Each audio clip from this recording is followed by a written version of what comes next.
Hello everyone, আসসালামু আলাইকুম। আমি শামিলিয়া নিকো কোচিংয়ের পক্ষ থেকে সবাইকে জানাই শুভেচ্ছা ও অভিনন্দন।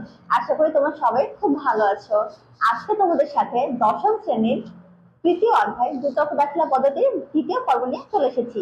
গত পর্বে আমরা শিখেছিলাম হিসাব 5 প্রকার, আর তারপর হচ্ছে গিয়ে দ্রুতক দাখিলা পদ্ধতির কিছু নিয়ম শিখেছিলাম।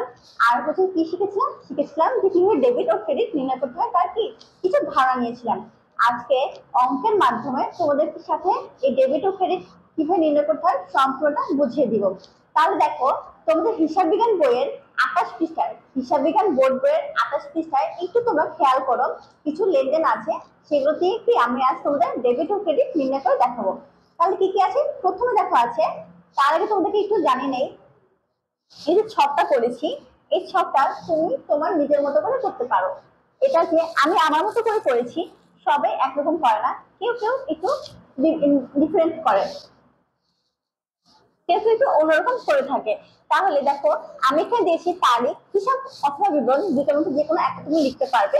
ডেবিট অথবা ক্রেডিট টাকার পরিমাণ তুমি এভাবে করতে পারবে।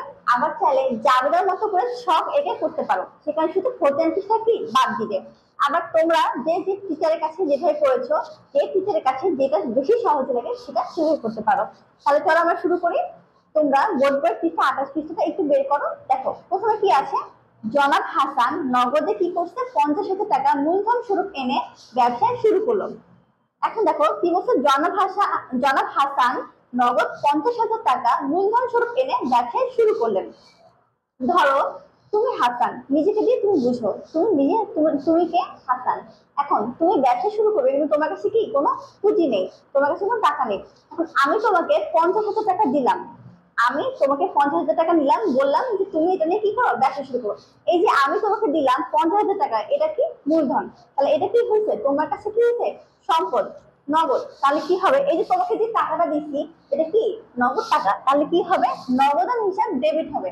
এখন এখানে টাকা আছে, কিন্তু টাকাটা কিন্তু টাকা নামে লেখা যাবে না, কি নামে লিখতে হবে, নগদান নামে লিখতে হবে। তাহলে কি আছে এখানে, কি দিয়েছি দেখো, নগদান হিসাব ডেবিট, কত টাকা, 50,000 টাকা।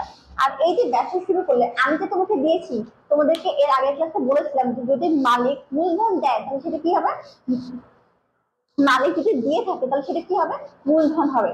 তাহলে দেখো আমি তোমাকে দিয়েছি, তাহলে কি এটা মূলধন হবে। মূলধন কত 50,000 টাকা, কোথায় বসছে, ক্রেডিট দিকে বসছে। এরপর দেখো কি আছে 2 নম্বরে, অফিসের জন্য আসবাবপত্র ক্রয় করা হলো 5,000 টাকা। এখানে বলেছে আসবাবপত্র ক্রয়, তাহলে এখানে ক্রয় হলে কি এখানে ক্রয় হিসেবে আসবে, কখনোই না। এখানে আসবাবপত্রটা কি আমার সম্পদ। কি বলেছিলাম গত ক্লাসে, আসবাবপত্র কি বলেছিলাম গত ক্লাসে, যদি সম্পদ আর থাকে তাহলে সে যেই সম্পদ থাকবে সেই সম্পদে কি সম্পদ নামে লিখতে হবে। তাহলে এখানে কি আছে, আসবাবপত্র ক্রয় করা হয়েছে, আসবাবপত্র কি তোমার সম্পদ, তোমার কাছে আসছে, আর নগদ টাকা কি চলে গেছে, তাহলে এখানে কি হবে, সম্পদ আসবাবপত্র কি হবে, ডেবিট হবে। এবং যেহেতু নগদ টাকা চলে গেছে তাই কি হবে, নগদ হিসাব ক্রেডিট হবে। তাই কত টাকা আছে, 5,000 টাকা। এরপর দেখো, কর্মচারীদের বেতন প্রদান 6,000 টাকা। কর্মচারীদের কি করছো, বেতন দিছ, তাহলে এই বেতনটা কি আমার একটা খরচ এবং ব্যয়। কি বলছিলাম গত ক্লাসে, যে যদি কোনো খরচ অথবা ব্যয় হয় তাহলে সেটা কি হবে, খরচ নামে লিখতে হবে। তাহলে খরচটা কি নামে আছে, বেতন নামে আছে। তাহলে এই যে খরচটা বেতন নামে আছে, তাহলে এটা আমার কি ব্যয়, তাহলে এই ব্যয়টা কি হবে, ডেবিট দিকে বসবে, কত টাকা, 6,000 টাকা। এই যে আমার যে বেতনটা ব্যয়, এবং আমার যে নগদ টাকা চলে গেছে, এই জন্য নগদানটা কি হবে, ক্রেডিট দিকে হবে, এবং কত টাকা, 6,000 টাকা। এরপর কি আছে, পণ্য ক্রয় 20,000 টাকা। দেখো পণ্য ক্রয় 20,000 টাকা, আমরা জানি ক্রয় বলতে কি ডেবিট হবে, ক্রয় সবসময় কোথায় হয়, ডেবিট দিকে বসে। কারণ তুমি কি করছো, পণ্য ক্রয় করছো, এটা তোমার কি এটা খরচ অথবা ব্যয়, তাই ক্রয়টা কি হবে, ডেবিট দিকে বসবে, কত, 20,000 টাকা। আর যেহেতু নগদ টাকা চলে গেছে তাই কি হবে, নগদ হিসাব ক্রেডিট হবে 20,000 টাকা। তুমি তোমাকে দিয়ে বোঝার চেষ্টা করবে যে তোমার কাছে কোনটা আসছে এবং তোমার কাছে কোনটা চলে যাচ্ছে। তাহলে যদি আসে তাহলে সেটা কি হবে, ডেবিট, এবং যদি চলে যায় তাহলে সেটা ক্রেডিট হবে। এরপর কি আছে দেখো, এরপর আছে ব্যাংকে জমা দেওয়া হলো 25,000 টাকা। তাহলে এই যে দেখো, ব্যাংকে জমা দেওয়া হলো 25,000 টাকা। তুমি যখন ব্যাংকে টাকা জমা দিবা তাহলে এটা কি, ব্যাংকটা কি তোমার কাছে এটা সম্পদ, কারণ তুমি তোমার টাকাটা কি ওখানে জমা রাখছো, তাই এটা কি সম্পদ। সম্পদ কোথায় বসবে, ডেবিট দিকে বসবে কত 25,000 টাকা। আর যেহেতু নগদ টাকাটা চলে গেছে এই জন্য কি নগদ অংশে ক্রেডিট 25,000 টাকা। ঠিক আছে, এরপর কি আছে দেখো, এরপর বলছে বিজ্ঞাপন বাবদ। এরপর বলছে 6 নাম্বার পণ্য বিক্রয় করা হলো। আমরা জানি যে বিক্রয় কি আমাদের আয়, আমরা যদি বিক্রয় করি সেটা কি আয়, আর বিক্রয় সবসময় কোথায় বসে ক্রেডিট দিকে বসে। তাহলে বিক্রয় কি নগদ, যেহেতু নগদ টাকা আসছে তাই নগদ আসে কি হবে ডেবিট দিকে কত 18,000 টাকা। আর বিক্রয় হিসাব যেহেতু আমাদের আয় তাহলে এটা কি হবে ক্রেডিট দিকে বসবে কত 18,000 টাকা। এরপর দেখো কি বলেছে, এরপর বলেছে বিজ্ঞাপন বাবদ চেকে প্রদান করা হলো 7,000 টাকা। বিজ্ঞাপন কি, বিজ্ঞাপন তুমি তোমার কোম্পানির জন্য যদি কোনো কিছু প্রচার করো সেটা কি বিজ্ঞাপন। আর এই বিজ্ঞাপনটা কি তোমার কি খরচ, একটা ব্যয়। তাহলে খরচ এবং ব্যয় কোথায় বসবে, অবশ্যই ডেবিট দিকে বসবে।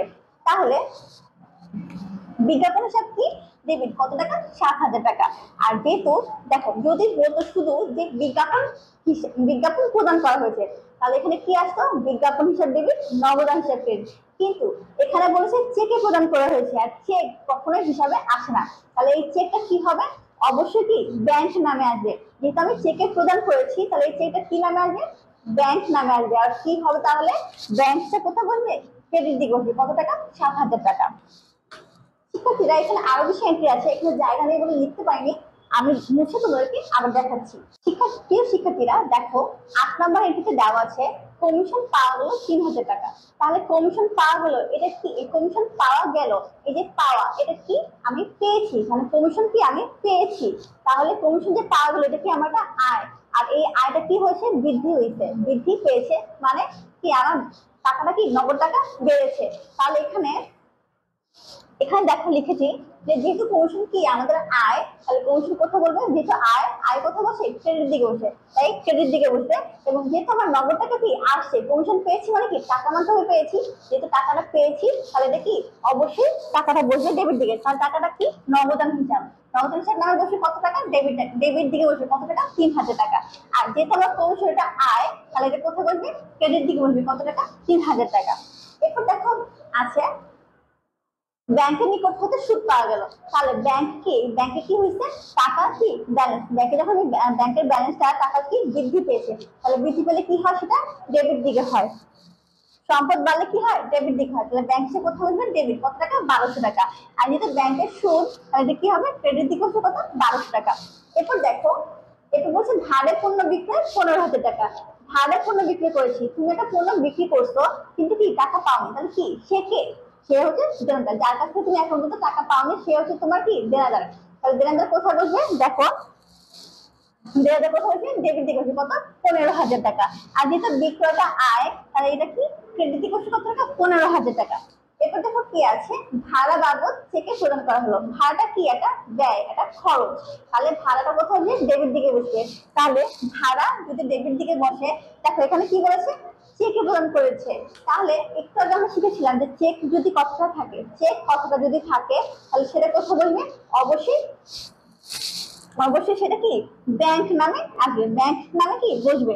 তাহলে ভাড়া হিসাব কত ডেবিট 6,000 টাকা, ব্যাংক হিসাব ফের 6,000 টাকা।